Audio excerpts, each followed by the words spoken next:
जोरदार तालियों तालियों से स्वागत, अभिनंदन डॉक्टर साहब।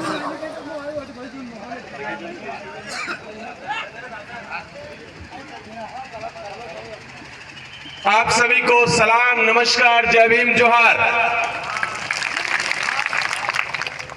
साथियों, मैं दिल्ली से आप लोगों के बीच में एक बात कहने आया हूं। दिल्ली और जयपुर में यही चर्चा है कि इस बार दक्षिणी राजस्थान में सिर्फ भारत आदिवासी पार्टी है जो सरकार बनाने जा रही है, सबसे ज्यादा विधायक लेने जा रही है। दिल्ली के लोग अब डरने लगे हैं और दिल्ली से आकर के इस भील प्रदेश में आकर के कहने लगे हैं कि आओ हमारे साथ चलो। लेकिन भील प्रदेश ने बता दिया, इस अनुसूचित क्षेत्र ने बता दिया कि वो सारा का सारा इलाका भारत आदिवासी पार्टी के साथ में और किसी के साथ में नहीं है। साथियों, पिछले 75 सालों से कांग्रेस और बीजेपी ने आदिवासियों का शोषण किया है। आप याद रख के देख लीजिए, आप उठा करके देखिए इतिहास कि किस तरीके से आदिवासियों के साथ ज्यादती हुई है। लगातार पूरे देश के भीतर आदिवासियों का शोषण किया गया। जहां कांग्रेस की सरकार थी वह कांग्रेस ने किया, जहां बीजेपी की सरकार थी वह बीजेपी ने किया था। यह भूलने की जरूरत नहीं है। इस देश के संविधान को लागे हुए लगभग 75 साल से ऊपर हो गया, लेकिन आदिवासी इलाकों में आज भी यह लगता है कि संविधान का कहीं आता पता नहीं है। पेशा कानून, अनुसूची 5 से लेकर के तमाम कानूनों की धज्जियां उड़ाई जा रही है। ट्राइबल एडवाइजरी काउंसिल की हमारे प्रदेश अध्यक्ष साहब बात कर रहे थे। आपको जानकर के हैरानी होगी कि ट्राइबल एडवाइजरी काउंसिल हमारी गहलोत सरकार ने गठन ही नहीं किया पिछले कई सालों से। इससे ज्यादा शर्मिंदगी की बात क्या हो सकती है? जो लोग कांग्रेस के बारे में सोचते हैं, जो कांग्रेस को वोट देते हैं, उनको सोचना चाहिए जो सरकार ट्राइबल एडवाइजरी काउंसिल नहीं बना सकती है, उस सरकार को वोट देने का कोई मतलब नहीं है। जहां केंद्र में बीजेपी है वहां उठा करके देखिए, अभी कुछ दिन पहले इस देश की नई पार्लियामेंट का उद्घाटन हुआ था। एक आदिवासी राष्ट्रपति जो कि महिला भी थी, उसको उद्घाटन कार्यक्रम में नहीं बुलाया गया। यह सिर्फ राष्ट्रपति का अपमान नहीं, इस देश का अपमान था और पूरे के पूरे आदिवासी समाज का अपमान था, जिसका मौका है अब हमारे पास बदला लेने का। याद रखिएगा, आदिवासी का पद कोई छोटा पद नहीं होता। इस देश का पहला नागरिक है, जब उसको नहीं बुलाया जाता है तो ये याद रखिएगा, ये हम सबका अपमान है। जो लोग इस जमीन पर बैठे हुए हैं, जो इस ग्राउंड में है, ग्राउंड के बाहर है, उन सबका ये अपमान था। एक महिला का अपमान किया। मैं माता और बहनों से कहना चाहता हूं कि बीजेपी के लोग जो राष्ट्रपति का सम्मान नहीं कर सकते, एक महिला होने के नाते सम्मान नहीं कर सकते, ऐसे लोगों को वोट नहीं देना है, इस बात याद रखिएगा। हमने देखा मध्य प्रदेश के भीतर हमारे एक आदिवासी नौजवान सीढ़ियों पर बैठा हुआ था। बीजेपी का एक नेता आता है और उसके ऊपर पेशाब करके चला जाता है और वहां पर आदिवासी को न्याय नहीं मिला। ये मौका है आपके पास कि उस आदिवासी नौजवान को न्याय दिलाने का। बताइए, हाथ उठा करके न्याय दिलाओगे कि नहीं दिलाओगे? न्याय दिलाना है। बहन पूजा भील, जिसके टुकड़े कर कर करके एक पोटली में बांध के फेंक दिया, हाथ उठा करके बताइए, बहन पूजा भील को न्याय दिलाओगे कि नहीं दिलाओगे? सिरोही के भीतर हमारे भाई कार्तिक भील को मार दिया गुंडों ने और उसको भी न्याय नहीं मिला। आज सिरोही की जनता से हम यहां से कह देना चाहते हैं, प्रतापगढ़ की धरती से, कि भाई तुम और तुम्हारा परिवार अकेला नहीं, पूरा प्रतापगढ़ आपके साथ है, आपको भी हम लोग न्याय दिलाएंगे। ये याद रखने की जरूरत है। पूरा का पूरा 5 साल उठा करके देख लिए कांग्रेस सरकार का। क्या किया कांग्रेस ने?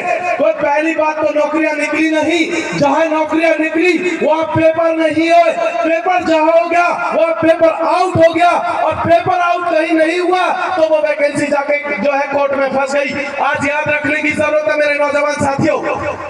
याद रखिए, आपके साथ, आपके भविष्य के साथ कांग्रेस सरकार ने खिलवाड़ किया है। ऐसी कांग्रेस को भी हमें वोट देने की जरूरत नहीं है, ये याद रखना है।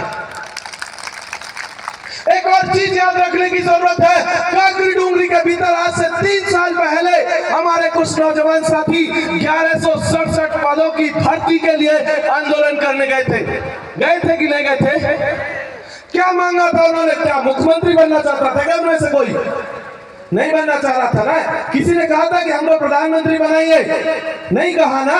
क्या मांगा? नौकरी। मिली क्या? गोली। और हुआ क्या? हमारे 2 लड़कों को गोली से मार दिया गया।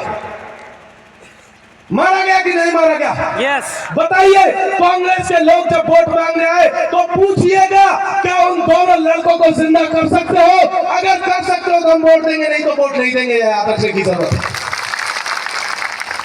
इस बात का भी खुलासा होना चाहिए कि वहां पर किस स्थिति में पुलिस ने गोली चलाई, पुलिस को आदेश किसने दिया, कौन वो नेता था कांग्रेस का जिसने ये आदेश दिया।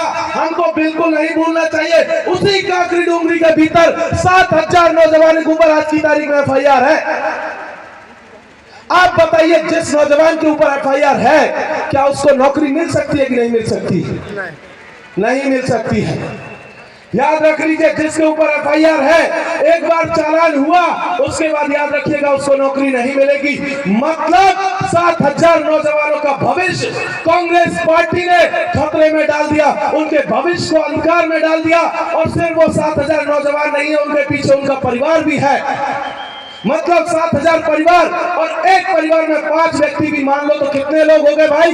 कम से कम 35,000 लोग। अकेली एक FIR ने 35,000 लोगों का भविष्य खतरे में डाल दिया। और जिन लोगों ने हमारे भविष्य को खतरे में डाला, ऐसे लोगों को वोट देने की कतई जरूरत नहीं है भाइयों। आप उठा करके देख लीजिए, बीजेपी की सरकार यहाँ पर पिछले 35 साल से, पिछला टर्म छोड़ दे तो 35 साल बीजेपी का राज रहा है ना भाई। यस। बीजेपी की सरकार रही ना, बीजेपी की सरकार भी रही, बीजेपी का विधायक भी रहा। तो बताए, जो बीजेपी के प्रत्याशी हैं, वो उनसे पूछा जाए कि वो बताए कि उनके पिताजी ने इस प्रतापगढ़ की उन्नति के लिए क्या किया था, प्रतापगढ़ के विकास के लिए क्या किया अब तक। उनसे पूछा जाना चाहिए कि इन पूरे के पूरे राज्य के भीतर प्रतापगढ़ की स्थिति शिक्षा के मामले में 33वें नंबर पे क्यों है, जबकि पूरे राज्य के भीतर 33 जिले हैं, सबसे अंतिम स्थिति में प्रतापगढ़ है। पूछा जाना चाहिए नंदलाल जी से और हेमंत से कि बताओ हमारी स्थिति आज की तारीख में ऐसी क्यों है। पूछा जाना चाहिए कि नहीं पूछा जाना चाहिए? एकदम पूछा जाना चाहिए। अभी कुछ दिनों पहले भर्तियां निकली थी, पुलिस की भर्तियां निकली थी, TSP इलाकों में अलग से वैकेंसी थी। प्रतापगढ़ के लिए कितनी नौकरियों का वैकेंसी आया था बताओ जरा, हाथ खड़ा करके बताओ। 0। कोई नहीं आया। 0। पूछा जाना चाहिए रामलाल जी से कि बताओ प्रतापगढ़ के नौजवानों को पुलिस में भर्ती होने से तुमने क्यों रोका? क्यों तुम हमारा आरक्षण खा गए? क्यों तुम हमारी नौकरियां खा गए? क्यों तुम हमारा भविष्य खा गए? अभी हमारे साथी बता रहे थे कि 5 साल में पूरे प्रतापगढ़ जिले में एक आदमी का बहुत विकास हुआ है, सिर्फ एक व्यक्ति, वो है हमारे माननीय विधायक रामलाल जी का बहुत विकास हुआ है। बोले कि उनका घर कोठी में बदल गया, और कोठी भी बनाई तो राजा महाराजाओं जैसी। पता चला कि 45 लाख की तो लाइटें लगा दी।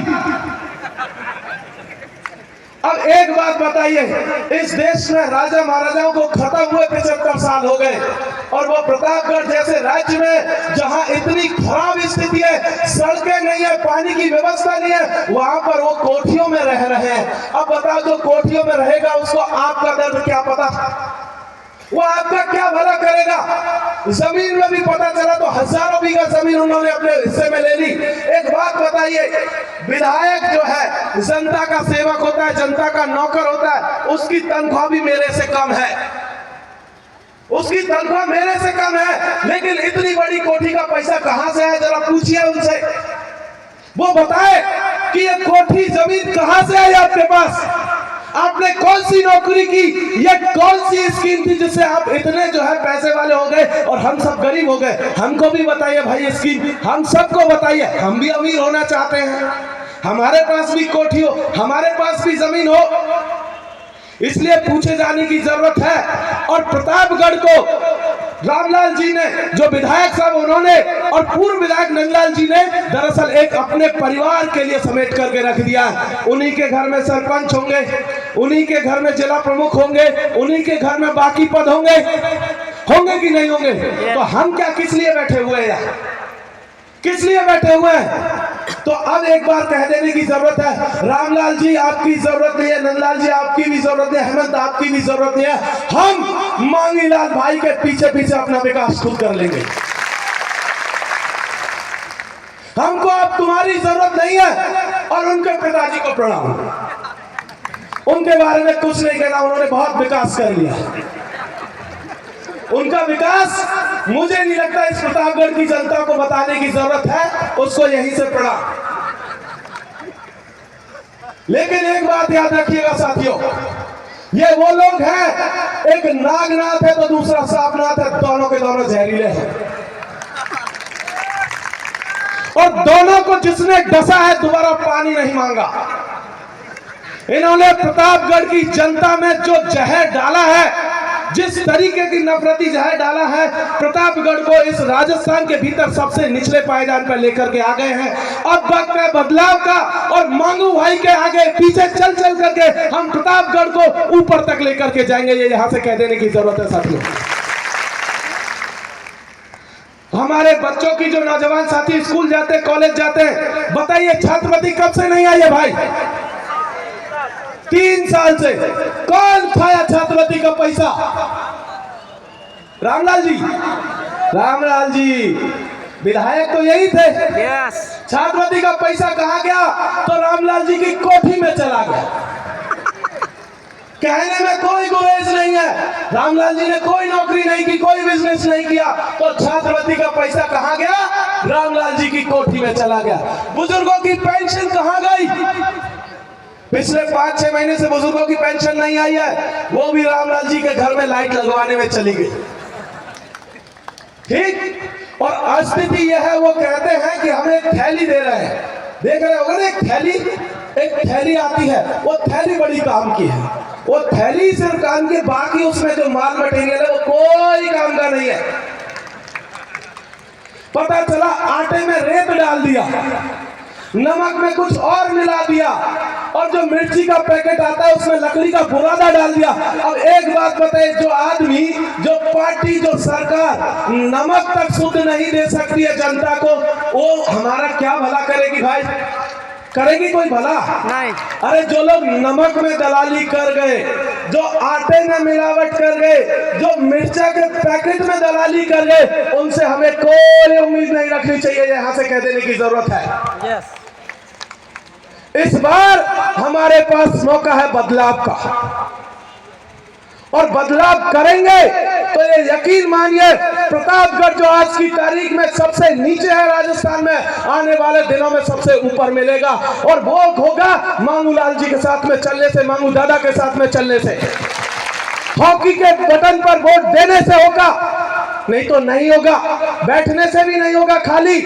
इस बार हमको करके दिखाना है, और ये बताना होगा कांग्रेस और बीजेपी के लोगों को कि बहुत हुआ। इस बार हॉकी इतनी जोर से घुमाइए कि ये जो डॉट है ना, गेंद कान के नीचे से सर से निकल जाए। इतनी जोर से हॉकी घुमाइए कि पता ना लगे कांग्रेस बीजेपी के लोगों को कि ये क्या था। एकदम तूफान की तरह घुमाइए, और सीधे जयपुर में जाकर के हमकी बॉल जो है पड़नी चाहिए इस बार, क्योंकि बहुत इन्होंने हमारा जो है शोषण किया, बहुत शोषण किया है। ये वक्त है उस सारे के सारे शोषण का बदला लेने का, ये याद रखने की जरूरत है। इस विधानसभा में हमारे तमाम भाई याद रखिए कि हमारे जितने भी बाकी समाज के लोग हैं, प्रतापगढ़ ही नहीं पूरे भील प्रदेश के लोगों से हम कह देना चाहते हैं, जिन साथियों के साथ हम वर्षों से रहते आ रहे हैं, सदियों से रहते आ रहे हैं, उन सबको यहाँ से बता देना चाहते हैं कि हम आपके साथ हैं। आपकी तरफ कोई आंख उठा करके देखेगा तो ये हॉकी उसका इलाज करेगी। चाहे दलित तबके के लोग हो, चाहे पिछड़े तबके के लोग हो, चाहे अल्पसंख्यक तबके के लोग हो, चाहे जिस भी गरीब तबके के लोग हो, अगर किसी ने कांग्रेस बीजेपी या कोई आए, ये हॉकी उसका इलाज है हमारे पास। हम उनके साथ कोई खिलवाड़ नहीं होने देंगे, ये यहां से कह देने की जरूरत है। हमें बिल्कुल नहीं भूलना चाहिए कि हमारे अल्पसंख्यक तबके के भाई इंद्र मेघवाल को बिल्कुल नहीं भूलना चाहिए कि एक दलित बच्चे को पानी पीने पर जो है मार दिया गया, एक मटकी छू लेने पर मार दिया गया। हमें बिल्कुल नहीं बोलना चाहिए कि अखलाक की मॉब लिंचिंग बीजेपी के दौर में हुई, वरना बीजेपी ने न्याय दिया, कांग्रेस ने न्याय दिया, किसी ने न्याय नहीं दिया। नासिर और जुनैद की हत्या हुई, किसी ने न्याय नहीं दिया। ये वक्त हमें हर एक चीज का बदला लेने का है, चाहे माइनॉरिटी के साथ कोई ज्यादती हो, चाहे दलितों के साथ कोई मसला हो, चाहे पिछड़ों के साथ में कोई मसला हो, और चाहे आदिवासियों के साथ में मसला हो। यहां से कह देने की जरूरत है, भारत आदिवासी पार्टी इस देश के तमाम गरीबों की, शोषितों की, पीड़ितों की, आदिवासियों की, दलितों की, पिछड़ों की, सबकी पार्टी है। हम कांग्रेस और बीजेपी की तरह भेदभाव नहीं करते, हम सबको साथ में लेके चलने वाले लोग हैं। और इसीलिए मैं आपको बता दूं, पिछले 1 महीने से हम पूरे राजस्थान का चक्कर काट रहे हैं, पूरे राजस्थान में, और जहां भी जाओगे तो पता चलेगा तमाम तबके के लोग जिनको भी बीजेपी और कांग्रेस के लोगों ने सताया हुआ है, वो सब के सब भारत आदिवासी पार्टी के साथ में है, हमारे साथ में है, और हॉकी और जो है डॉट के साथ में। ये याद रखने की जरूरत है साथियों। मैं एक आखिरी बात कह करके खत्म करना चाहता हूं।